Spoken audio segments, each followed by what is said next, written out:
Good afternoon, Abbotsford residents. I'm Mr. Pelican. I'm running for Commander-in-Chief to get the RCMP into Abbotsford. Hopefully I can get it beforehand on the organized criminal ring that laid at the Abbotsford APD. Thanks to Darren Braun, Henry's son, that got opened, and the Mission RCMP men and women, Abbotsford residents and families and myself, owe them men a real big thanks from our hearts. On the organized criminal ring that was in uniform in Abbotsford for an elite establishment taking advantage of the city.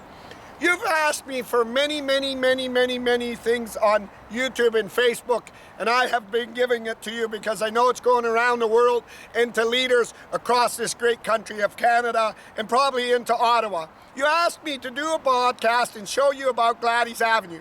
Gladys Avenue is here in Abbotsford where the chicken manure happened, not once but a couple of times. When Henry became mayor, he used the Bobcat to dump it on with the city of Abbotsford, and Vicky Hopes held that article out. Thanks to the Mission RCMP, they said film it. It was to scandal Bruce Banman and Bruce Banman's eyes so he could grab the city, hurting them, and then take the advantage. Mogil said it the best when he said there was smoke, there was fire, meaning there was so much corruption, Henry having his son, and the majority of city councils, which is called collaborating Abbotsford First. When Henry mangled me and left me for dead, using his car, his Lexus car, and fled, and used the Abbotsford Police Chief, Mike Sir, to cover it, and used Mike Sir through the election to block.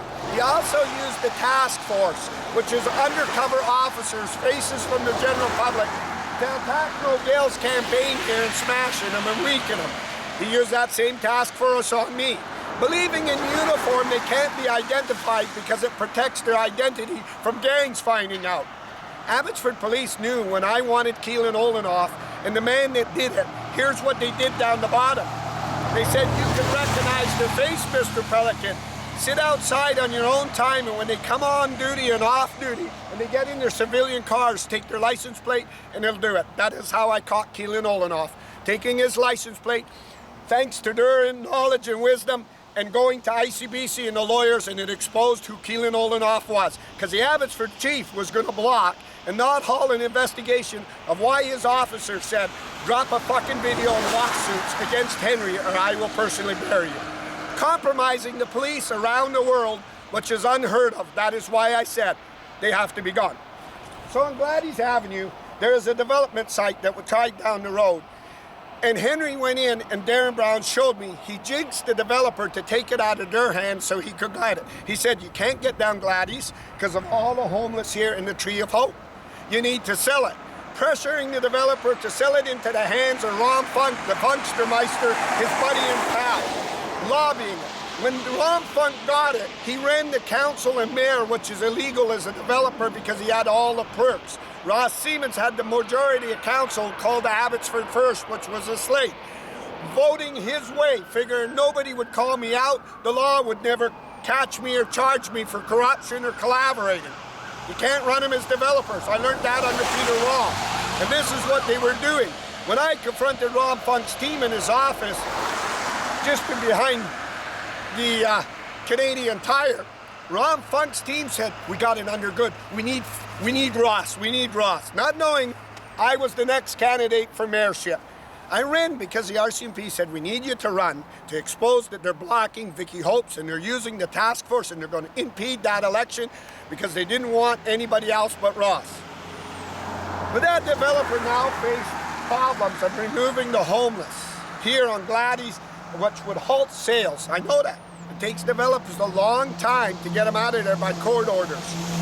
He knew he would then have the activists and the people complaining about him. So what he did is then he controlled the Abbotsford News from any harm done to Ross Siemens, and he controlled the activists, people that look after him, Archway Community Services, Rob Santiago, Patricia Dreesen being a city council and director, raising money on the farmers' victims.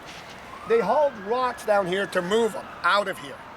David Eby was in town the other night, and David Eby wanted to know, in my opinion, why are these fucking rocks here to help this developer? Well, it was to get rid of the homeless.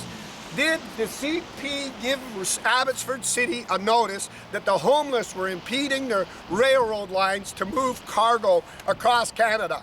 Where is that?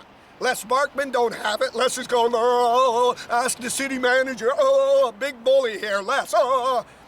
What they did is did this for a favor for developer.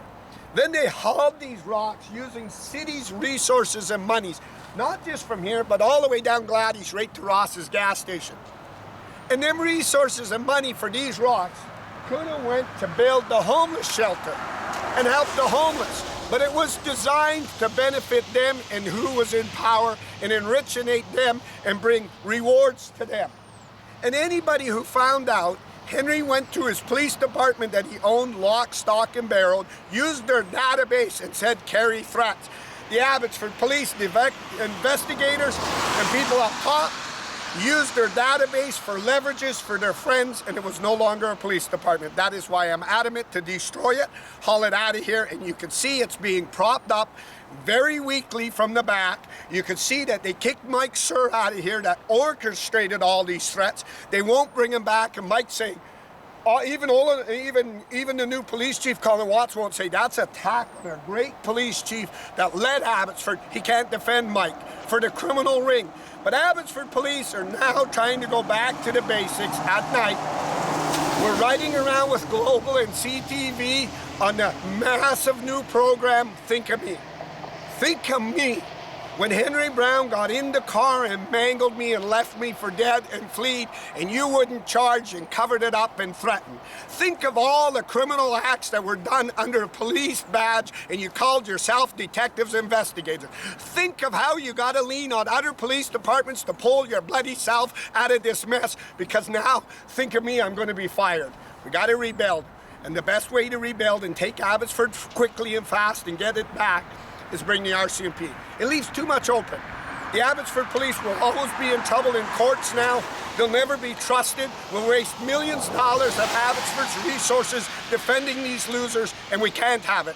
They've lost confidence. They've lost trust. They're hiding behind Walmart. They're basically going back to programs. They're wasting our resources and money, and they overspent on the police building because Unitech got $20 million in cost overruns illegally without Peter Sparanese and Ross suing Unitech and holding the developer accountable. That's what I brought to the table from all my experience knowing this from developers. These are the rocks that were hauled from one end to the other end to benefit them gravel pits. These are the rocks that didn't go behind the sandbags or to help the dikes. These are the rocks that didn't go to help the farmers. These are the rocks that went to Ron Funk and Ron Funk's Sage's property to benefit Ron Funk. That is why I told you, Commander-in-Chief of Abbotsford, I will seize Ron Funk's Sage's property on all his assets, give him $1, create it into low-income housing and senior care home, and I will go after all his assets for insider trading. He owned the Abbotsford APD. He owned the police department. I want to make this statement to everybody. When Sandy Blue said I grabbed her up the dress on the Whipper-Whapper to scandal me at the sports center, there was many people there. Bardi Sandhu stood up as a dignitary in Abbotsford and very respected by everybody in me, and said they planned that last night to scandal Mr. Pelican in the election to help Ross Siemens and get sex charges. One of the filthiest things. And even I do. I wait for the truth, documents to get somebody even like Dreesen, because that's what professional politicians do. They don't base it on lies. Instead of Colin Watts going to Bardi Sandhu or the elected MLA of Mission Abbotsford, Rianne Gasper, and ask her, and then ask the people that ran Rianne's financial campaign that was there, and ask Steve Pym, who also ran for council, was this true? They would have said yes. But Colin Watts went beside Sandy Blue on the police foundation and allowed this to tag on the police. That's how dirty he is. Why he didn't call it out and distance himself, because he has no choice. Henry owed Sandy Blue after unseating her with Patricia Dreesen, and he owned his brother Erwin, and they pointed him to the police board and didn't go through a democratic process. So to Colin Watts, when you say you grab somebody on a Whipper-Whapper, you better look beside who you stand. And that is why John Rustad and politicians came beside me and won't stand to prop up the Abbotsford police for one bloody moment at all. Them sex allegations must have been addressed, and they weren't by your divorce on the Whipper-Whapper. And poor Sandy Blue, she got a plaque from the APD. Oh, the APD. promoted Sandy Blue. I'm live here on Gladys Avenue, Ron Funk.